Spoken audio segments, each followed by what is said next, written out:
শুনছেন সুনীল গঙ্গোপাধ্যায় রচিত আকাশ মাটি অরণ্যের আজকের গল্প অরুণাংশুর মনোবলের দ্বিতীয় পর্ব। গল্প পাঠক পার্থ পাল চৌধুরী। গল্প পরিবেশনায় সানডে গল্প ভাণ্ডার। তারপরে জিজ্ঞাসা করলেন, চা খাবেন তো? অরুণাংশু বলল, এখন না, আমি একটু ঘুমোবো। কোথায় ঘুমোবো বলো তো? ছেলে আর মেয়ের পড়ার ঘরটা এখন ফাঁকাই পড়ে আছে, খাটও আছে একটা, সেখানেই শোয়ার ব্যবস্থা হলো অরুণাংশু। কিন্তু শুয়েও ঘুমোলেন না তিনি।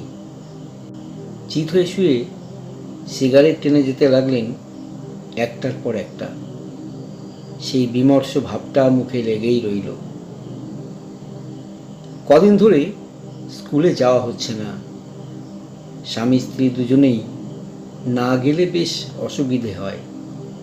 তাই বিকেলের দিকে সুলেখা একবার স্কুলে ঘুরে আসতে গেলেন, কাছেই তো। সন্ধ্যের পরও অরুণাংশুর ঝোলা থেকে মদের বোতল বেরোলো না। পরিমল জেগে ওঠার পর তার খাটের উপর গিয়ে বসে তিনি চা খেলেন। পরিমল প্রথমেই জিজ্ঞাসা করলেন, কিসে এসছিস?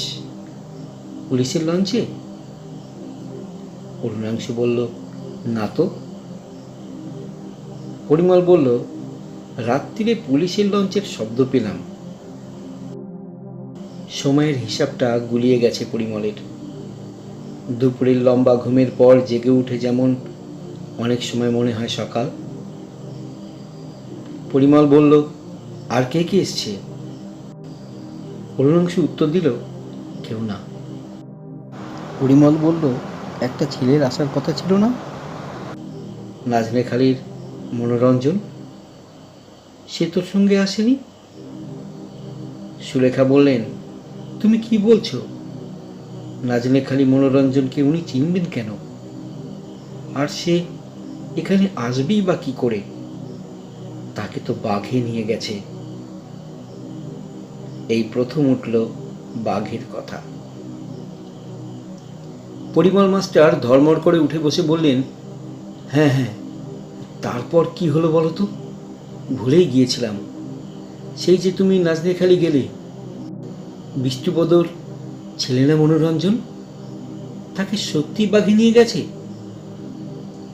সুলেখা বললেন, হ্যাঁ, তার বউয়ের বয়স মাত্র 19-20। এই তো মোটে কমাস আগে বিয়ে হয়েছে। এরপর সুলেখা অতি সংক্ষেপে বাসনা নাম্নী মেয়েটির এই কয়েকদিনের জীবন কাহিনী শোনালেন। মাথা পরিষ্কার হয়ে গেছে পরিমল মাস্টারের। তিনি ঠিক বুঝতে পারলেন ঘটনা পরম্পরা। তিনি বললেন, মেয়েটা চলে গেল, তুমি তাকে যেতে দিলে? সুলেখা বলল, বাহ, তার বাবা কাকা নিতে এসেছে, আমি তাকে আটকে রাখবো নাকি? পরিমল বলল, দেখো না এবার কিরকম মজা হয়। তিনি হেসে উঠলেন হো হো করে। সুলেখা অবাক, এমন অসুস্থ লোকের মুখে তৃপ্তির হাসি। সুলেখা বলল, তুমি হাসছো?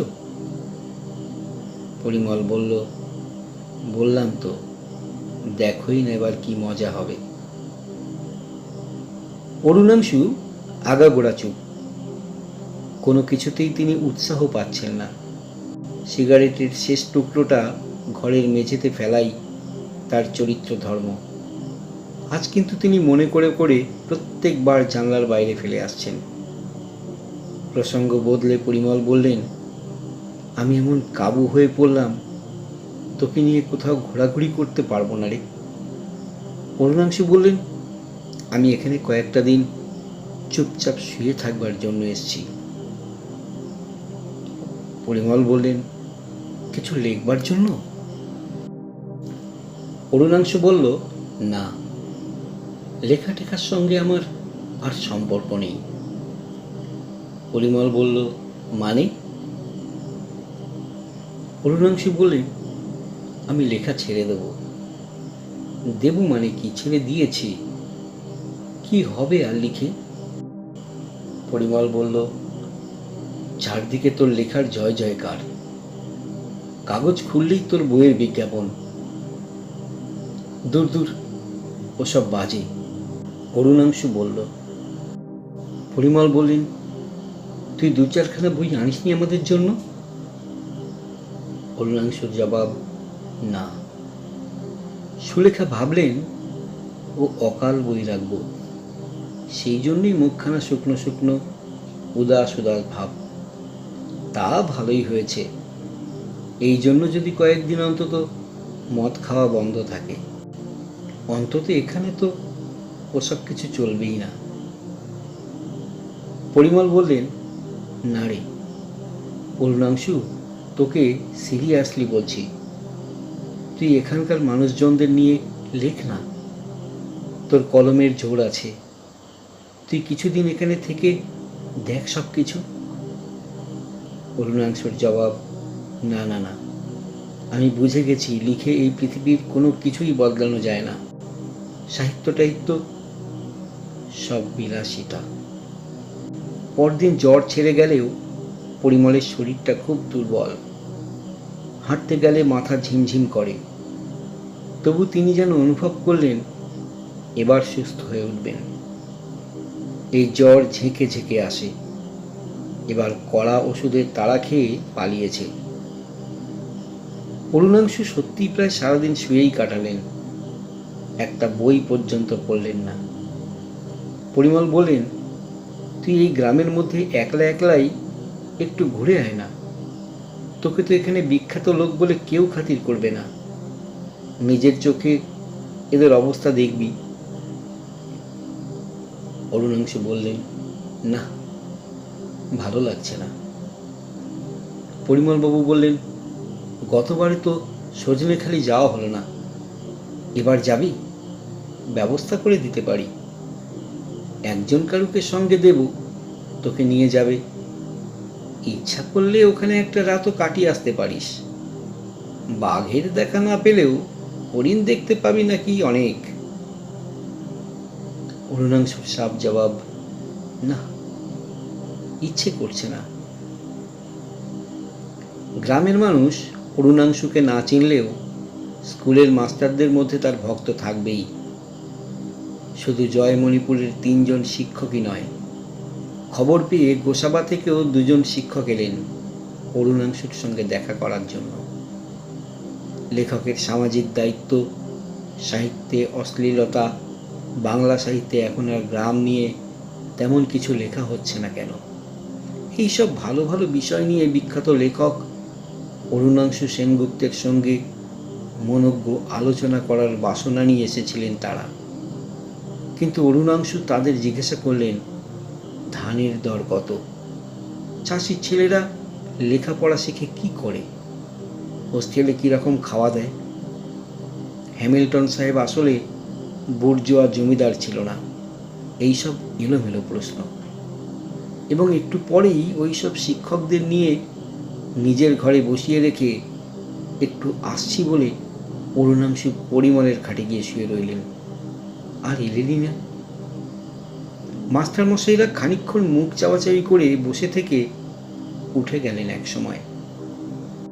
সৃষ্টিধর বেলার মিষ্টি পুকুরে খুব ভালো জিওল মাছ আছে, তার থেকে বেশ বড় বড় গোটা কতক মাগুর মাছ সে পাঠিয়ে দিল এ বাড়িতে। জ্বর থেকে উঠে মাস্টারমশাই আর ঝোল ভাত পথ্য করবেন সেই জন্য। সৃষ্টিধর ধানের কারবার করে, বেশ 2 পয়সা আছে। তার একজন দুর্বল প্রতিবেশীকে জোর করে জমি থেকে উৎখাত করবার চেষ্টা করছে। লোকটিকে পছন্দ করেন না পরিমল। গ্রামের অন্য লোকজনদের মধ্যে একটা জনমত সৃষ্টি করেও তিনি সৃষ্টিধরকে শায়েস্তা করতে পারেননি। অনেকেই আড়ালে গিয়ে সৃষ্টিধরের কাছে হাত পাতে। খোঁজ করলে হয়তো দেখা যাবে গ্রামের বেশিরভাগ লোকই সৃষ্টিধরের কাছে কোনো না কোনোভাবে ঋণী। ও মাছ ফিরিয়ে দিতে চেয়েছিলেন পরিমল, কিন্তু ইলা আগেই কুটে ফেলেছে। সুলেখা বললেন, ঠিক আছে, সৃষ্টিধর বাবুকে দাম পাঠিয়ে দিলেই হবে। তবু মুখখানা গোঁজ হয়ে রইল পরিমলের। মাগুর মাছ তার খুবই প্রিয়। এরকম স্বাস্থ্যবান মাগুর আশেপাশের 10খানা হাট খুঁজলেও পাওয়া যাবে না। তবু আজ এই মাছে কোনো স্বাদ পেলেন না পরিমল। পাশাপাশি দুই বন্ধু খেতে বসেছেন। মাগুর মাছ বিষয়ে এত সব কথাবার্তার মধ্যে একটিও মন্তব্য করলেন না অরুণাংশু। একেবারে নিঃশব্দ। আহারে রুচি নেই, খেতে হয় তাই খাওয়া। তুই মুড়োটা খা, তুই তো মাছের মুড়ো ভালোবাসিস, বললেন পরিমল। অরুণাংশু বললেন, না, আজ থাক, আমার খাওয়া হয়ে গেছে। অরুণাংশু থালায় আঁকিবুকি কাটছেন। অর্ধেক পাত পড়ে আছে। এমনিতে তিনি মাছ খেতে খুব ভালোবাসেন, অথচ আজ কোনো আগ্রহই নেই। সুলেখা স্কুলে চলে যাওয়া মাত্র পরিমল বললেন, একটা সিগারেট দে। অরুণাংশু অন্যমনস্কভাবে নীল রঙের ধোঁয়ায় নানা রকম প্যাটার্ন পর্যবেক্ষণ করছেন। পরিমল বললেন, তোর কি হয়েছে বলতো? গুরুতর ব্যাপার মনে হচ্ছে। অরুণাংশু বললেন, না না, সেরকম কিছু না, এমনি মনটা ভালো নেই। ডিপ্রেশন? পরিমল বললেন। উত্তরে অরুণাংশু বললেন, তোর এরকম হয় না কখনো? পরিমল বললেন, কোন রকম? খাবার দাবারের অরুচি? অরুণাংশু বললেন, না, এমনি অকারণ মন খারাপ। পরিমল বললেন, যারা ভাবের কারবার করে তাদের মাঝে মাঝে মন খারাপ হয়। আমি এখানে সবসময় একেবারে রূঢ় বাস্তবের মধ্যে থাকি। মানুষের নিছক খাওয়া পড়া, জন্ম মৃত্যু, খরা বন্যা, জমি ধান, ঋণ, খাল কাটা, এইসব এলিমেন্টাল ব্যাপারের মধ্যে জড়িয়ে থাকলে কখনো কখনো রাগ হয়, ক্ষোভ হয়, অস্থিরতা, এমনকি হতাশাও আসতে পারে মাঝে মাঝে। কিন্তু যাকে মন খারাপ বলে তা হওয়ার কোনো সুযোগ নেই। পরিমল এমন গুরুত্ব দিয়ে বললেন কথাগুলো, কিন্তু অরুণাংশু শোনেননি। শূন্যভাবে চেয়ে আছেন, মন অন্য কোথাও। কিছুক্ষণ দুজনেই চুপচাপ। এই জায়গাটা অদ্ভুত ঠান্ডা। পাখিটাকে ডাক ছাড়া আর কোনো শব্দ নেই। ট্রাম বাসের আওয়াজ আর মানুষের চেঁচামেচি শুনতে হচ্ছে না। এক দারুণ শান্তি। কথাটা বললেন অরুণাংশু। পরিমল ভুরুকুচকে তাকালেন বন্ধুর দিকে। লেখার সময়টুকু ছাড়া যে মানুষ সবসময় হইচই, মানুষের সঙ্গ, ফুর্তি, আত্মনির্ভরতার সুরসুরি লাগানো কথাবার্তা ছাড়া থাকতে পারে না, তার হঠাৎই নৈঃশব্দ প্রীতি। অরুণাংশু বললেন, তোর এখানে আমি যদি বছর খানেক থেকে যাই, জমি চাষ করব, খাল কাটার জন্য কোদাল ধরব, নৌকা নিয়ে চলে যাব জঙ্গলে। পরিমল বললেন, ব্যাপারটা আসলে কি? বইয়ের সঙ্গে ঝগড়া? সান্ত্বনাকে নিয়ে আসবি বলেছিলি যে? না, ব্যাপারটা মোটেই স্ত্রী ঘটিত নয়। অরুণাংশু যেরকম জীবনযাপন করেন তাতে প্রায়ই যে স্ত্রীর সঙ্গে ঝগড়াঝাটি হবে সে আর এমন কি অস্বাভাবিক ব্যাপার। সান্ত্বনার সহ্যশক্তি খুবই। 2-3বার অবশ্য সে সহ্যশক্তিরও সীমা ছাড়িয়ে যাওয়ায় সান্ত্বনা ডিভোর্সের প্রস্তাব দিয়েছে। অরুণাংশু তখন 2-4 দিন খুব নিরীহ ভালো মানুষ সেজে থাকেন। তখন অরুণাংশুকে দেখলে যেন চেনাই যায় না। এবারের অবস্থাটা কিন্তু সেরকম নয়। একটি অখ্যাত ছোট পত্রিকায় লেখা হয়েছে যে এককালের প্রতিভাবান বিদ্রোহী, আধুনিকতার ও যৌবনের প্রধান প্রবক্তা অরুণাংশু সেনগুপ্ত এখন ইস্টাবলিশমেন্টের কাছে বাধা পড়ে গেছেন। পয়সার জন্য লেখেন, জনপ্রিয়তার জন্য দুধে জল মেশাচ্ছেন। এসব সমালোচনা সাধারণত গ্রাহ্য করেন না অরুণাংশু। সাহিত্য জীবনের প্রায় গোড়াতেই তিনি ধরে নিয়েছিলেন যে অক্ষম লোকেরাই সমালোচনা করে। কোনো একজন লোক বলে দেবে, তোমার লেখাতে এই দোষ, অমুক অমুক ত্রুটি, তাতেই কোনো লোক নিজের সংশোধন করে নেবে? এরকম কখনো হয়? নিন্দে তিনি সহ্য করতে পারেন না একেবারে। আর নিন্দে বা কটু সমালোচনা তো হবেই। কেউ সার্থক হলেই একদল লোক তাকে ছোট করার জন্য চেষ্টা করে। বামুনদের দেশে দু একজন যদি লম্বা হয়, অমনি অনেকে তাদের টেনে হিঁচড়ে নিজেদের সমান করতে চায়।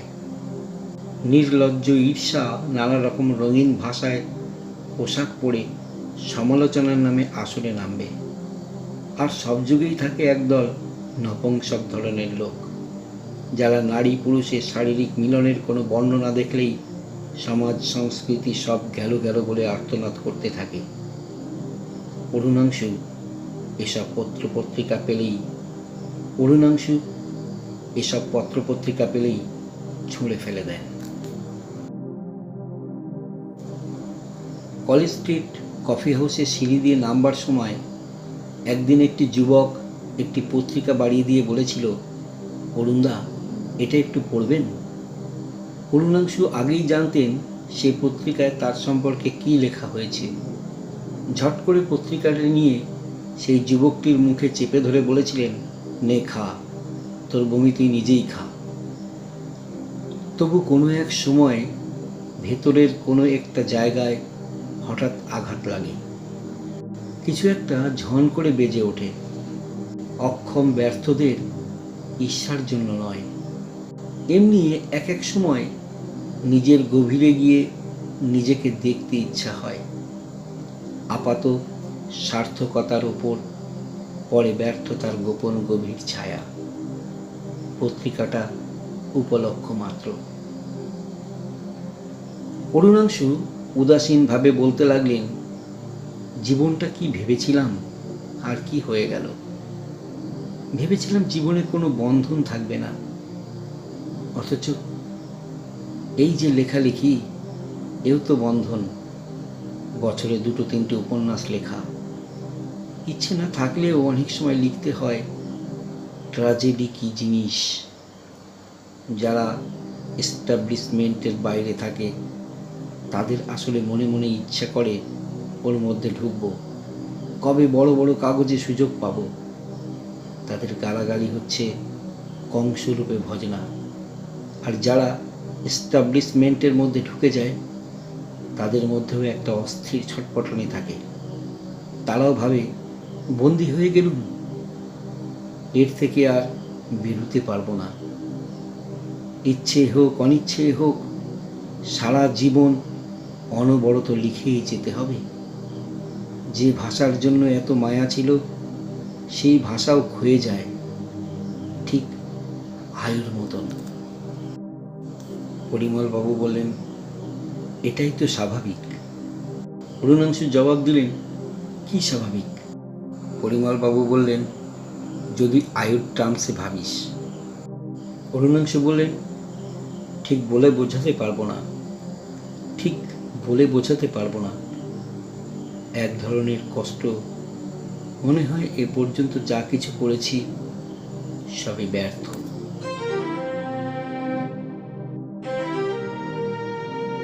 শুনলেন সানডে গল্প ভাণ্ডার নিবেদিত সুনীল গঙ্গোপাধ্যায় রচিত আকাশ মাটি অরণ্যের আজকের গল্প অরুণাংশুর মনোবলের 2য় পর্ব। গল্প পাঠে পার্থ পাল চৌধুরী।